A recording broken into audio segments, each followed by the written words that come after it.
The video in which you are about to see is an account of the pure horror which befell the guests of Halloween Horror Nights in the falls of 2007, 2008, and 2012.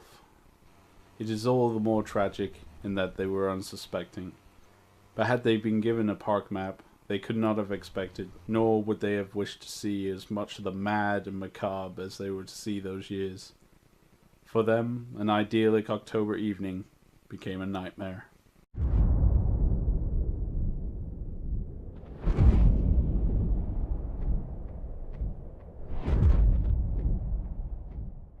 Welcome back, fellow Horror Night fans and Universal fans alike. Welcome to Horror Vault, where we talk about some of our favorite memories of some of our favorite mazes back in the past of Halloween Horror Nights. And today I'm going to be talking about three mazes really quickly. Three of my favorite mazes based on one single IP, and that is, of course, the Texas Chainsaw Massacre back in 2007, 2008, and lastly 2012, as an exclusive maze for Hollywood that was based on the original Tobe Hooper classic, one of my favorite horror films of all time. And so I'm going to go in order. I'm going to talk about some of my favorite memories from the first two mazes, because there's not too much change in terms of the 2008 one, but some really cool memories were made, and definitely some ones I still think back of fondly. So let's jump right into it. So 2007 and 2008, they was based on the 2003 remake of the same name. It was a Michael Bay produced film. It's actually one of my favorite in terms of the horror remakes that are out there. Definitely one of my favorites. The facade was amazing. They recreated the Hewitt house, and it just looked fantastic at both events, both Hollywood and Orlando. So yeah, the facade was really cool, and then the first opening kill scene with the doorway, it got the audience close enough to the doorway to actually look really cool up close, and definitely a shocker. Made a lot of people jump, which was really funny to see. So that was really cool, and the way they paced Leatherface through the maze was amazingly done. They put it to a point where even after you escape the first one, there was one shortly nearby, including the characters from the film as well, with Sheriff Hoyt and Old Monty. And the other memory, the maze itself layout was fantastic, but the one thing, weirdly enough, that me and my dad still talk about, which was really cool, well, not really cool, but it's just funny looking back at it, was the stench.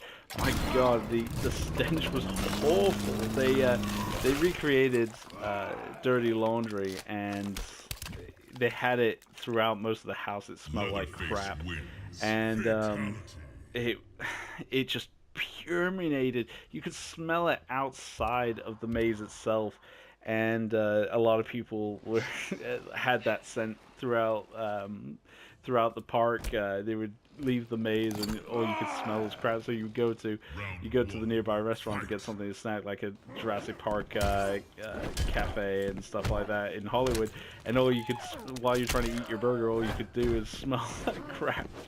So me and my dad, we often joke about the stench when we talk about the event.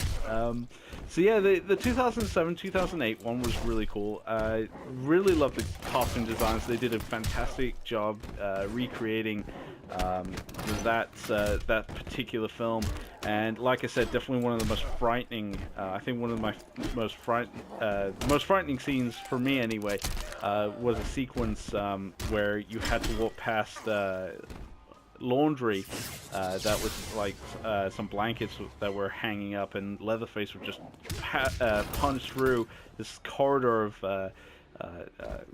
clothing and stuff like that, and through a strobe sight. It was fantastic. It made so many people jump, including myself. This was back when I was still trying to get used to Universal Horror Nights, and it frightened the hell out of me, because back then I wasn't as desensitized to mazes as I was, and it didn't help that one of my first maze experiences was Texas Chainsaw Massacre.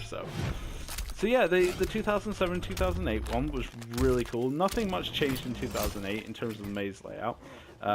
It was a fan request to bring it back. A lot of people wanted it back, so they brought it back for 2008, which I'm glad they did, because it was just fantastic. So 2012 in Hollywood, they recreated the Tobe Hooper classic, which was really great.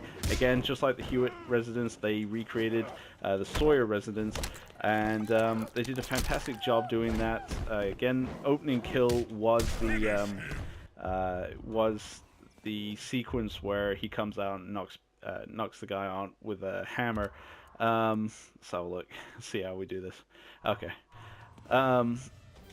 But yeah, that was really cool. And then they had Leatherface scattered with his mad family.